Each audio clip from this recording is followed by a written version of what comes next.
welcome back to the workshop. I'm just going to be assembling some DG couplings in N-gauge for my recent kit built wagons, and you've seen this all before. I've done a how-to video on it, but I've got a nice coffee. I'm going to take a few minutes out of my morning and just put a few together, and let's just see where the conversation takes us, So this is what the fret of the couplings looks like when you get it, and normally I batch build these. So what I would do is I would cut all these pieces out and then blacken them as a set and then build them up as a set. But actually I need 3 sets now, or 3 pairs now. I've got some loops with the magnetic droppers I've made already. If you're interested in those, as I say, there is a video on how to make these. So I've got those parts already. I only need 3 pairs. So I'm just going to cut 3 pairs, make the 3 pairs, and then I have my car's metal black here. We'll just decant a very small quantity and blacken them after they're made. So I use this really old pair of, well, this really old Swiss Army knife I had in my teens. It's got a lovely blade on the scissors for this sort of work, cutting through frets. I know you can get fret cutters, and I probably one day will buy a pair, but for now this is fine. And then round these carefully, being careful not to cut into the brass. Well, these little pieces here are actually like you bend it to form a gentle L shape, and it sits on top of the loop, on top of the sort of T-bar at the front. So it lifts up. So if you've got 2 wagons coupled together and it sits over the top of the coupling, the magnetic dropper will pull the loop up. That will lift through the coupling, through this T-bar, but then the T-bar sits back down, sorry, the L sits back down on top of the T. So when the loop drops down, it rests on there. So you've got this delayed action. So when people say delayed action, what they mean is you can uncouple at your uncoupling magnet location and then propel that wagon to wherever you want to leave it, and that's where it will stay. Because then obviously as you pull away, the loops disengage entirely, stops resting on the top of the L piece. So that was probably a pretty terrible description of what's going on. It's easier to demonstrate. If you look at the videos I've done of Paxton Road, you'll see it in action.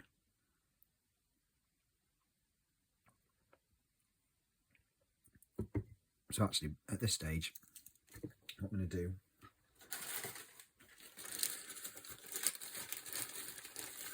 get an old piece of wet and dry. That'll do, 400. So an old piece of wet and dry here. I'm just going to gently abrade them. I tend to find the blackening solution adheres better if you've done this.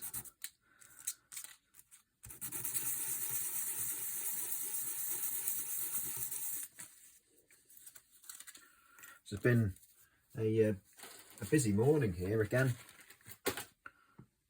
with the puppy and getting the girls off to school and things. Writing my Friday update, so you'll have read that, I'm sure.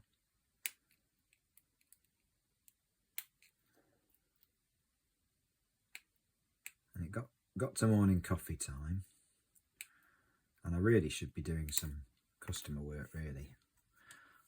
There's a couple of commissions I could make a start on. I am waiting for parts for some of the active commissions, but I'm about to start on some new ones. So whilst I'm waiting for the initial payments for those, I do sometimes go a little bit ahead of that and just begin work, because it's quite nice to, it's always nice to start on something new, isn't it?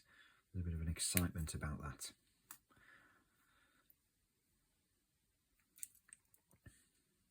I just noticed I was feeling a bit lethargic and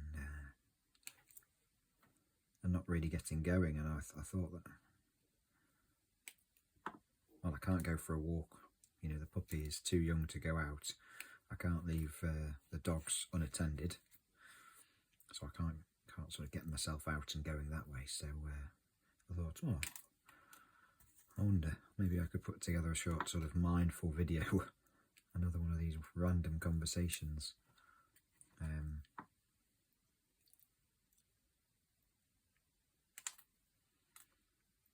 talking to you now, like this, is almost as if I've got a friend round having a cup of tea. Well, in my case, coffee. Right, so that's all the initial bits taken off. What do I need to do now? So as I say, if I was making these from scratch, I would use this DG coupling bar, which is basically a bar with a hole drilled in it of the right size. And what you do is you wrap some over here. You wrap some phospherons tightly around it to form like you just keep wrapping all the way around, and then you cut. You can see there's a, I don't know if you can see that, there's a score line here from where I've done it. You cut them, you just cut down the one of the short edges, and they all ping open, and you get a big pile of bits that aren't quite formed. You then have to go through and form them into proper rectangles like these. And then I've got a bag here with some in that I've made. We can see those in there. But these are the steel droppers. So this is made out of this steel wire. You have to have some good cutters for that. And you form that into, I tend to form it into an L first, and then put a kink in the longer leg. And that then gives me this shape.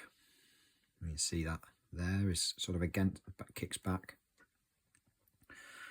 I find these work. Only done by eye, I should add as well. All this stuff is done by eye. So normally that's what I'd be doing now. I'd be forming those, but I've got a bit of a head start. That's probably the least favourite job of this, really.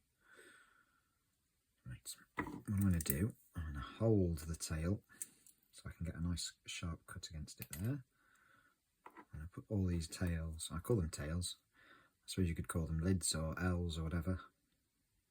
Tongues, maybe. I'm going to put them all in one place.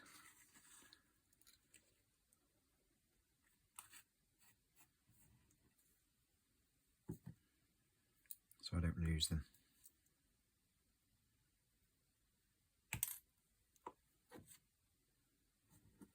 And we'll come back and trim the main coupling piece in a minute.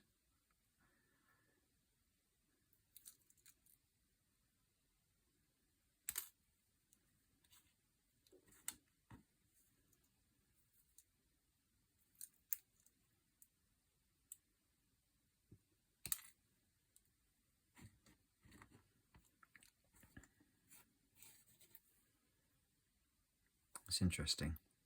I just noticed really that my breathing's calmed down, and I'm not really thinking of anything at all. So now I go through and trim these tails.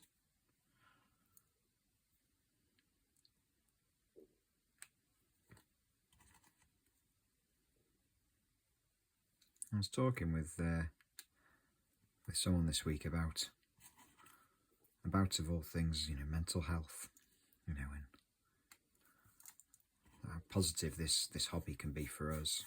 You know, those of us who've sort of brought it into our hearts, if you like, and fully embraced it. But also that we talk about, oh, you know, I've got a mental health problem. Well, I wonder, it strikes me, and you know, I'm in my mid-40s, and I've suffered some loss in my life, and had some very tough things to deal with, a divorce and and losing my job and things like that. So, you know, I've had my fair share of knocks, and I wonder really, rather than describing this as a mental health problem, which then makes you feel, oh, I've got poor mental health, or I wonder whether that traps us into sort of a victim mentality. I mean, I might be wrong. I was just thinking about it. It's life, isn't it? You know? And yes, there's some people who go through life and never have any trouble whatsoever, but for the rest of us, you know, we just have to carry on. Take these things as they come, you know, lean on our friends and our family when we can, and accept that sometimes it is too much, and go and get some help. You know, I've had counselling in the past.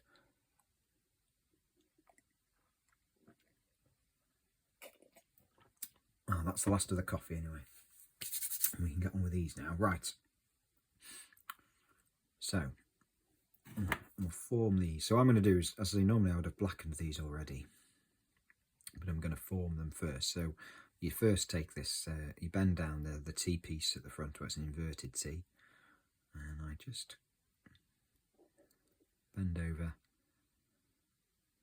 the corners. That avoids you getting buffer lock from them getting caught in one another. And you bend the top of the T piece slightly back so that a loop will ride up it.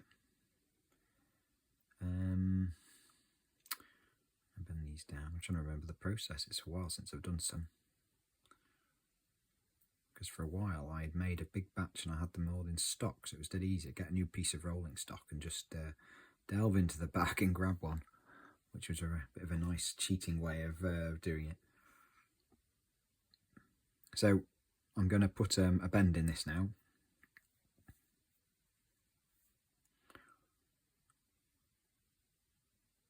Actually, you know what? No, I'm not. I'm going to hold it in the pliers, push it through, grab my blade, put it between the fishtail, and then just gently rock it from side to side. And that locks the flap, the loop, the L, whatever you want to call it, in place. And now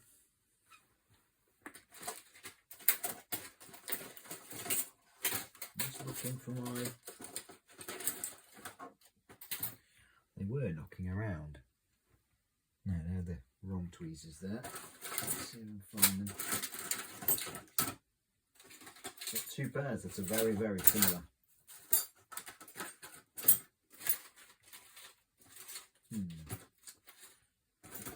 Well, of course, it's Murphy's Law that we can't find the pair I want. We will use the pair that's similar but not quite the same. I'll probably find they're on Coleridge Street or something like that behind me in a minute. Right, so I'm going to grasp the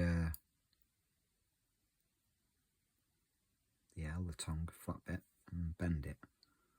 Form it into a loop. Form it into a flap, if you like.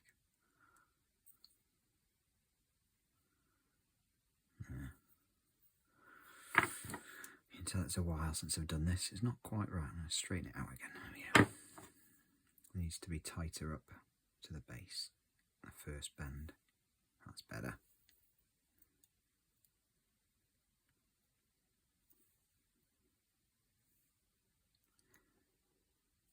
A lot of this sort of job is by eye, which is a nice thing in itself, isn't it?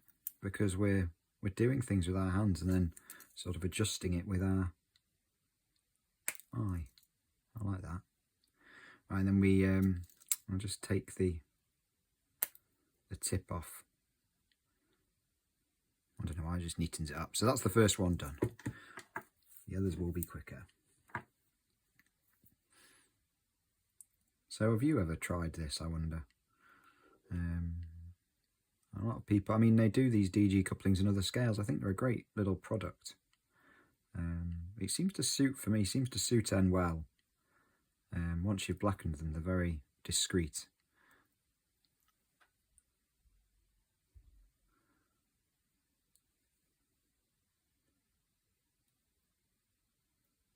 But I know they do the same, exact same piece of etch, just enlarged, obviously for 4mm and also TT. And that delayed action is super. It's like a really neat trick. Anyone who's familiar with KD couplings, the American KD couplings, will be familiar with the sort of concept of delayed action. And I know there's others in the UK, there's like the Dinghams and things like that, which I know others swear by. I've not tried yet, it's on my to-do list, but I've been away from 00 for a while now. Or actively modelling it, I should say, so it's not something I've got round to, but it was on the idea for the industrial layout I was planning in recent times. I don't think I've ever put the sketches online, actually. Was going to use fixed couplings between the rakes, well, fixed, probably 3 links, and then loads of empties and sorry, rakes of loads and empties, and then Dinghams on the end, so that you could shunt them with, you know, your industrials. And the idea was going to be, it was effectively an interchange between, inverted commas, the main line, where I'd use my Kerr Stewart Victory, the Planet Industrials model that I had a hand in putting onto the market, and you know, the smaller 040s like the Hattons now, or Curoscale Barclay, Hornby Packet, obviously the grandfather, and more recently the Dapol Hawthorne Leslie, all very nice models. I've got a couple of the smaller ones painted up all in the same livery, so yeah, the idea was going to be this interchange between what was the main line and then perhaps a trip down to a wharf or a washery. I don't know what it was going to really be, but basically a place where the trains swapped over. And the idea also that it was steeply graded, so that the branch trains could only be 3 wagons long, so the mainline trains would need cutting in half before they could be taken away, or, you know, down or returned, and then joined back together. So it just added a bit of complexity to the operation. Really minor complexity, but enough to just keep things operationally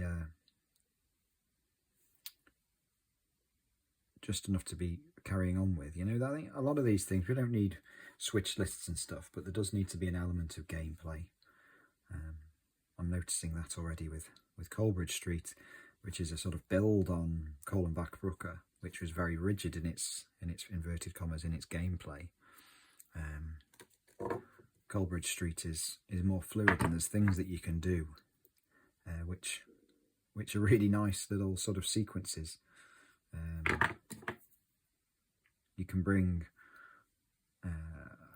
a wagon for the yard and leave it in the wrong spur, leave it effectively on the head shunt for the mill, and then you end up with a situation where you can't switch the mill without moving that load or empty. So yeah, it's there's things we can do or things that evolve. But the thinking that goes at the front of that project is important, isn't it? Because if we haven't considered how we're going to play with it, then it's likely to be not quite as successful. Okay, that's 4. On to number 5.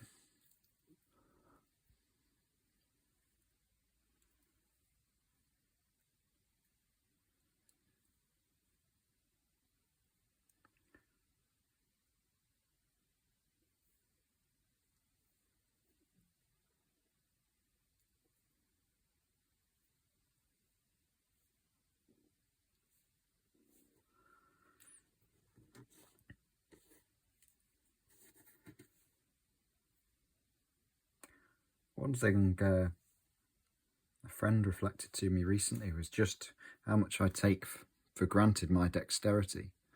You know, I've made model trains and used these hand tools. Well, I've used this hand tool for as long as I can remember. It was mine as a child. The tweezers that I've misplaced, they're knocking around behind me somewhere, or another early childhood tool. You know, they feel very comfortable in my hands, and as a result, I've been doing this for so long that the ability to just manipulate small pieces, I probably do take for granted. So if I ever seem to suggest something's easy that you find difficult, just remember, you know, I do it every day. Yes, but more than that, I've done it a very long time. It is, I think, to some degree innate, you know, but is certainly well practiced, and it's something you can practice yourself and improve on. But it has to start somewhere, and if you don't have that first go, if you don't fail, you're not going to be able to achieve what you want. And that's a great life lesson, isn't it, too? I mean, how many of us have perhaps shied away from something that we really want to have a go at, but we're worried about whether we'll be able to do it, so we don't bother. I mean, I can put myself in that bracket as well, from when I was younger, certainly. You know, the reason I'm comfortable building express kits isn't because I'm some wonder kid who's just was born with the ability with a soldering iron as an attachment. You know, it's because I failed building them as a young adolescent. I was probably 12 or 13 when I tried my first one.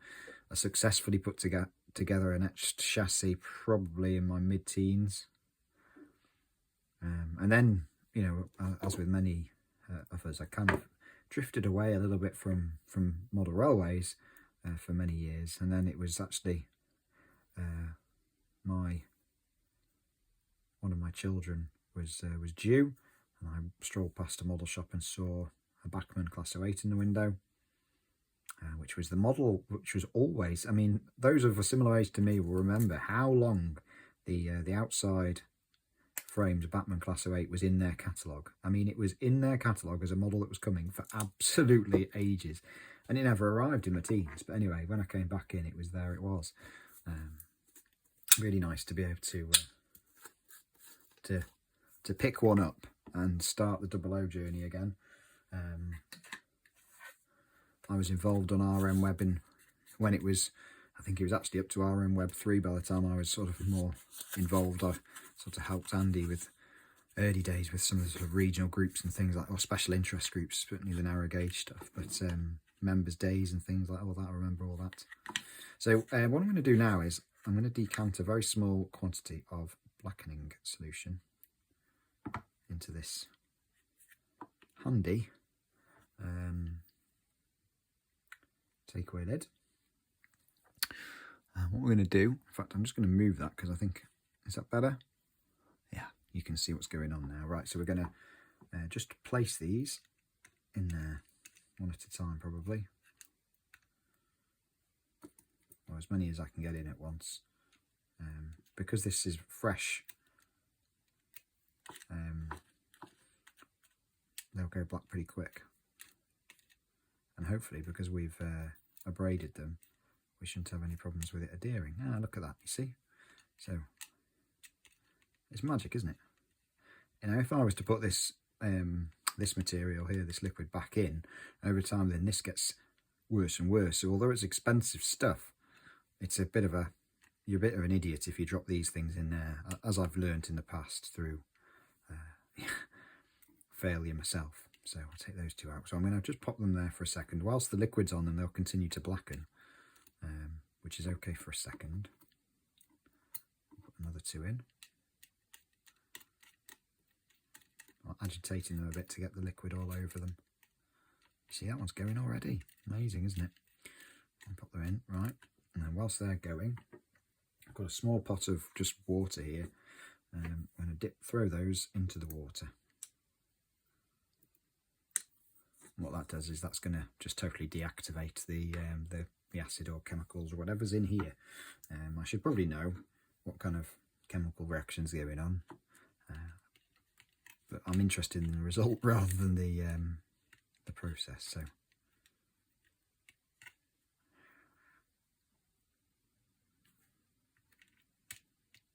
now this is metal black for brass, which works really nicely on brass, but also it works quite nicely on nickel silver and steel as well. All these were blackened with the same product, so you don't need to buy, well, I mean, it probably does help to have the right one for the material you're using, but it's not a necessity.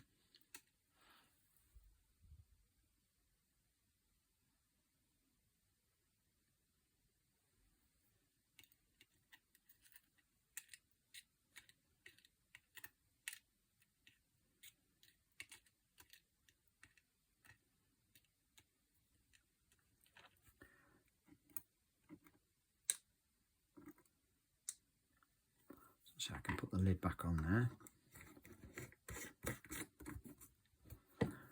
What I'll do with this liquid when I've finished is I'll pop it in with the water to dilute it, and then I'll rinse that with a lot of fresh cold water as well, and then I'll dispose of it carefully. You know, if you disposed of it neat, it's incredibly strong and poisonous to wildlife and to your pets and things. So, but if I fill this up with water before it goes anywhere near, you can see what the concentration is going to be very small.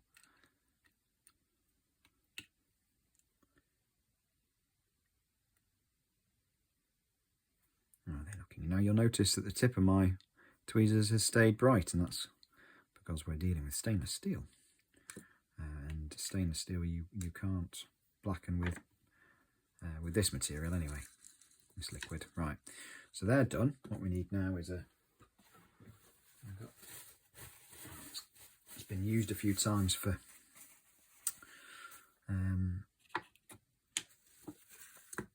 cleaning paintbrushes, but it'll be alright for now. I'm just going to place these on there.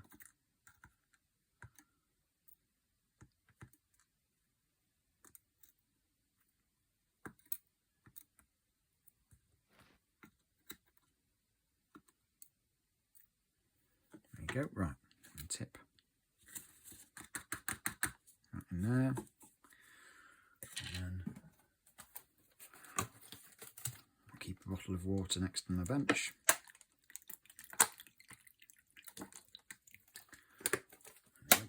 So I'm going to dispose of that afterwards. Right, put the lid on for now.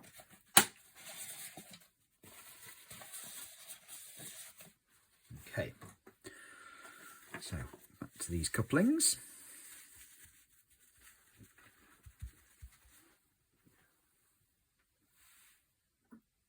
Whilst they're drying, guess what? Here's the missing tweezers. They were behind me on Coleridge Street. We might need those in a minute. So, how are these looking? Not bad.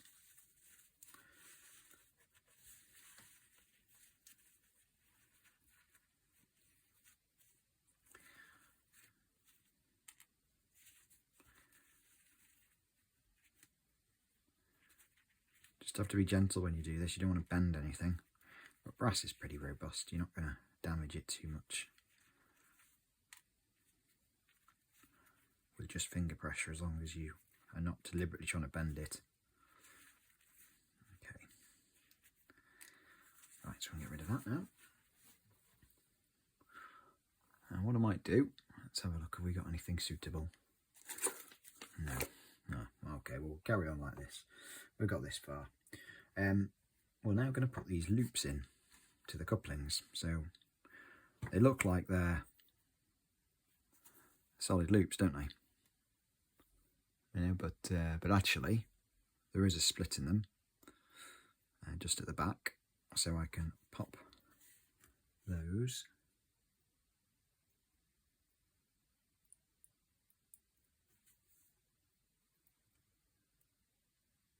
and because it's phosphor bronze, it springs back into place. So that is one assembled. So I'll put all these 6 together, and then next time I need any N-gauge wagons, I'm going to have to make some more loops, because this is the last 6. And I think the next wagons I've got, or I'm expecting, are a Revolution, the IHAs, the steel, bogey tarpaulin covered modern image steel wagons. I'm building a layout next year that the intention is it's slightly more exhibitable than some of the shelf layouts, and is a home for some of my 08s and some modern image stuff, and a Revolution Class 66 when that arrives as well. So I think they're the next wagons I'm expecting, that at least that I've ordered and are coming. So they'll be the next recipient of these couplings.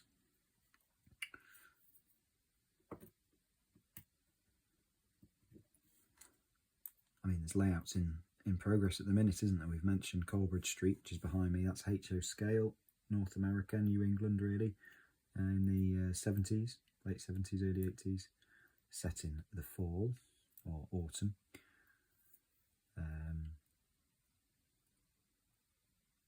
And then Urban Grit or Denton Road, an N-gauge urban station in a IKEA, on an IKEA Mosslander, in one of my cameo boxes. That's actually off to my left here. I haven't done anything on that for a week or so.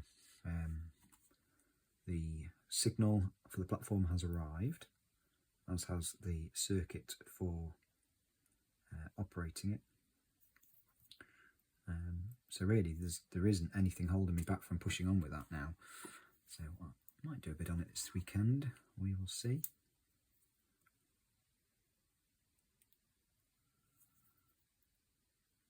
Right. There we go, so 6 couplings together. Now let's take a look at these wagons underneath. So when you look at a wagon that you want to put couplings on, the thing to bear in mind, or the thing I always start with, is I want my coupling to sit on the bottom edge of the buffer beam. So that's the top face of the coupling against there. And if that's not possible, or it's not flat behind it enough for that to happen, then you need to address that. So for example, on this one, I've got a bit of a space behind. So let's have a look. I've got a box of styrene offcuts here.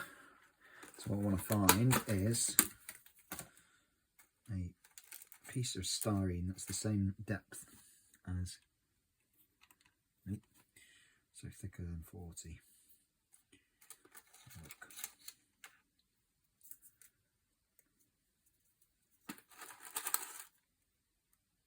Aha, I've got a small piece of black 60 here. So, well, it doesn't need to be particularly accurate. We will smooth them off in a minute as well. I'll just chop that into 2 rectangles.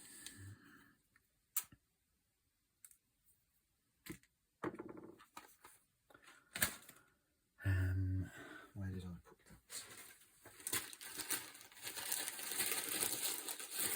that? Little sanding block. Just to remove the cusps from being cut out. Okay.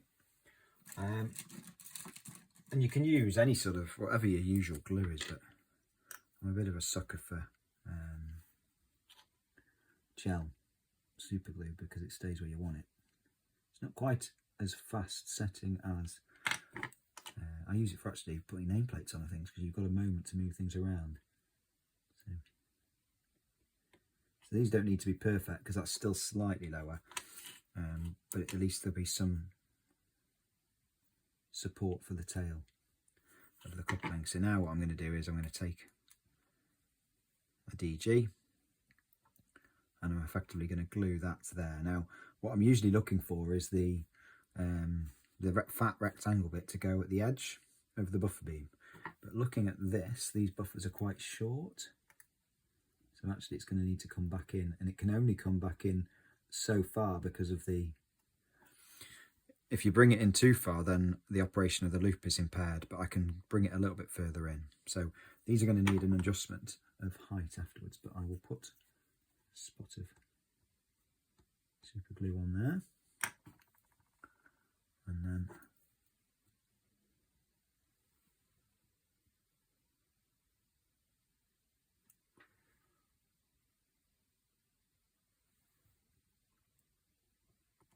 so it's not quite straight. Let's try and get it. There we go.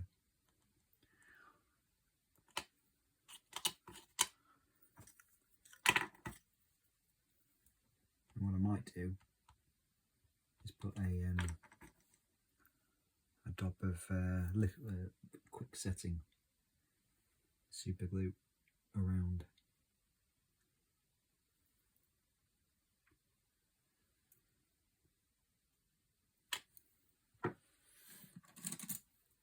These are just the cheap ones that we buy. I'm sure you're the same in Home Bargains. There's no point spending megabucks on this stuff, and there's a Home Bargains in Llangollen, so yep.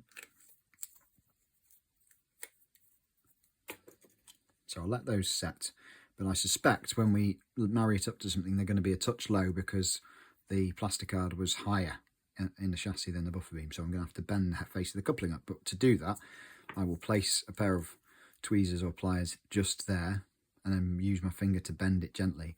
And that's the sort of adjustments that you need to make to get all your couplings working nicely with each other. But there's the first one done. I'll have a go on this one.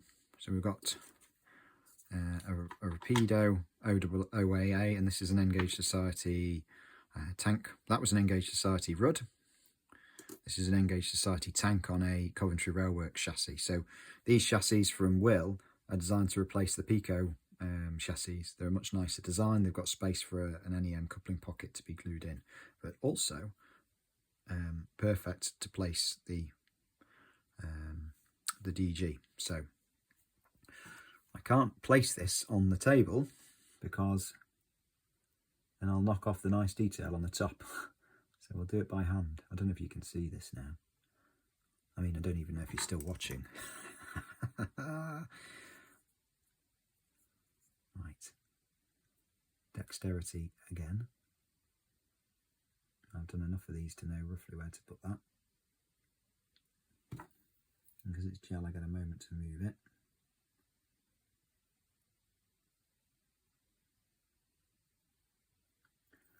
I'm expecting these ones will be roughly in the right place already from previous experience. So if they need a minor adjustment, that's what you need to do with these. You know, you're looking to get them consistent amongst one another. And so I assumed buffer height was fairly consistent, and that's a good enough place to start. So bottom of the buffer beam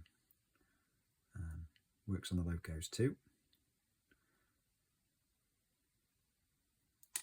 Sugar.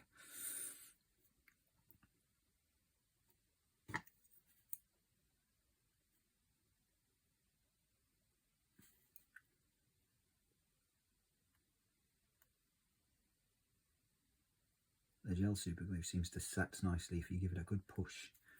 So there we go. That's another one done. Put that out the way, and we've just got this Rapido OAA left. This is like a scaled down version of their double O gauge version. So it's got absolutely, I don't know if you can see this, absolutely exquisite brake detail, which you can never see.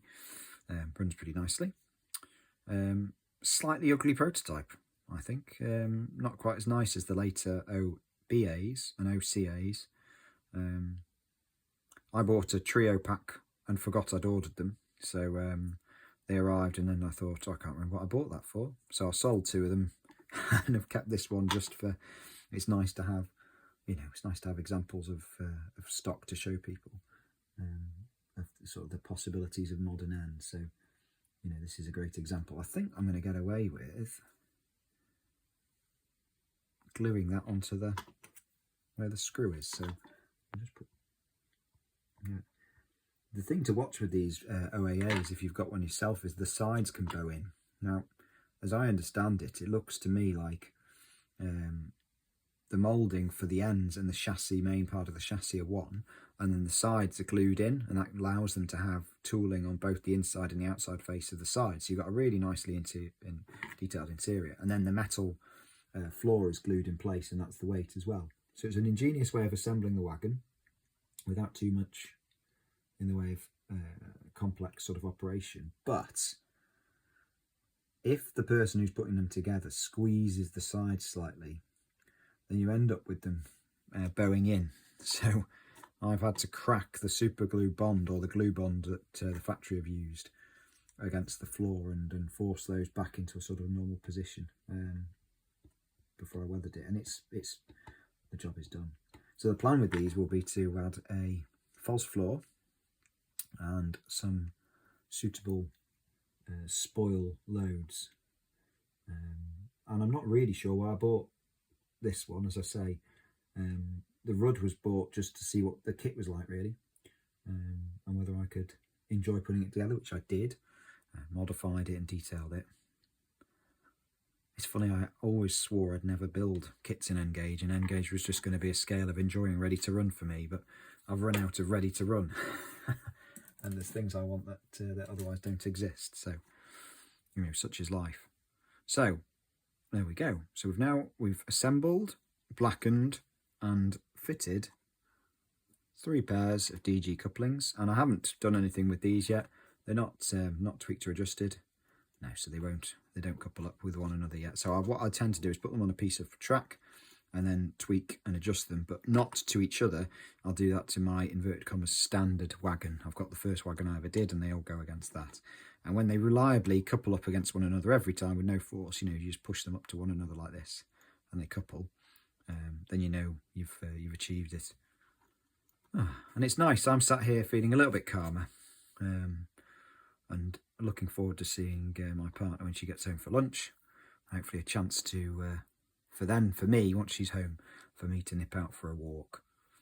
Enjoy this autumnal day here in the Dee Valley. And I hope you've enjoyed joining me for this rather random mindful video. There are more on the channel.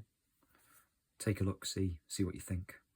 I suppose a celebration of this wonderful hobby through the tactile act of craft and my rather random monologue. But, you know, if it does something for you, then I'm really, really pleased. And if it doesn't, then at least you've learned how to put couplings on, hey? Until next time. See you again soon.